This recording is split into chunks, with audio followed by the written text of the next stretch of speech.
So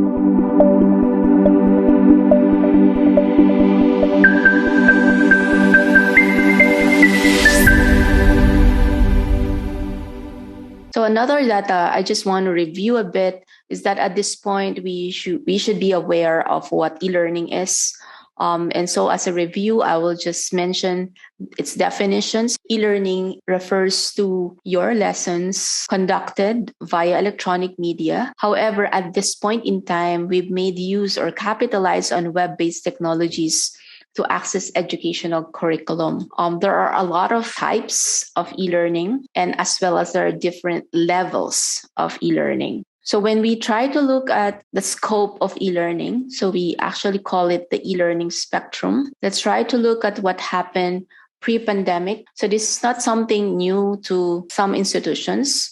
So there are schools who did this for a long time already. There are a lot of faculty members, innovative teachers delivering innovations in teaching by flipping the classroom, by flipping the sequence of their instructional cycle. And that some are now moving online prior to pandemic. So in fact, if you're going to really delve on the e-learning environment spectrum, so when you say face-to-face, that's what we mean as brick and mortar, where it's a combination of your face-to-face as well as the use of technology in face-to-face instruction. Sometimes we call it technology-rich instruction. On the other end of the spectrum is the fully online courses. So it could be informal, wherein it's just a short-term course, or a full-time online learning where it's really a full-blown course or program that you will study for a long period of time. Now, sitting in the middle would be your blended learning, which is a combination of your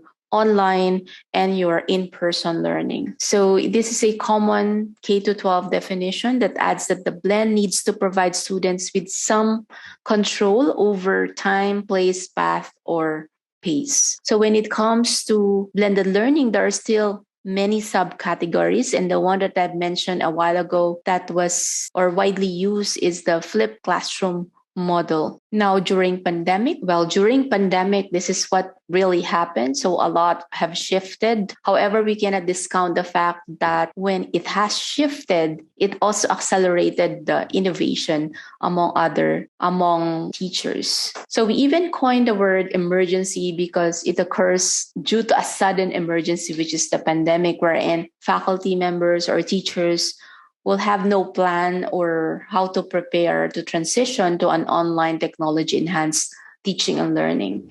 So neither faculty, in fact, nor students have planned nor elected to teach or learn remotely. So both teachers and students really adjusted. Some are still struggling as of this point. And so it is good that we have this teacher training program so that we can really fill in the gap in terms of how we can move forward and how we can enhance our teaching, our online teaching skills. There are different models that we are looking at when it comes to post-pandemic. So because we must accept that we will never go back to our usual way of teaching, all because we have seen how marvelous some of the teaching techniques that we have tested. So what we will be expecting is that the innovation will continue and we will not go back to the original state. But because we are in the post-pandemic, we are more this time fully planned. We have resources and we have supported online faculty development and course design initiatives from our institutions. So oftentimes we have allotted about 6 to 9 months to do this already in the right way. So we've attended a lot of webinars. So here we are somehow ready to be able to choose different variations of online delivery. You still have the word online there. Online here could be asynchronous. Of course, you are already familiar with asynchronous,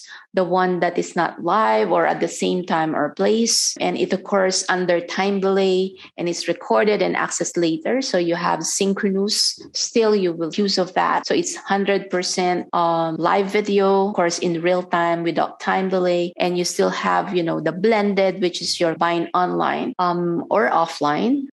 And the last you have here, the hybrid, wherein a portion of the direct instruction of the course is delivered to the student via online communication, while the rest would be maybe, if allowed, would be limited face-to-face. Now, another buzzword that we are seeing right now in the global scale is the word HyFlex. So you have a combination of your hybrid as well as the word flexible. So the term hybrid describes the course, as we have mentioned, that combine face-to-face classroom with online and offline approaches. But what sets the HyFlex mode of delivery is in fact that the online and the face-to-face instruction occurs simultaneously in one single course action or one single course section. So in the case of the image that you're seeing right now, you will imagine that the teacher is in fact in the classroom together with maybe half of your students, while maybe half is somewhere in different parts of the country delivering the instruction. So here there is some sort of a challenge on the part of the teacher in terms of the design. So it means to say that there should be someone who's also manning what's going in online, while another teacher is as well as manning what's going on in the face-to-face. So this is something we are looking forward to when it comes to the delivery of instruction post-pandemic.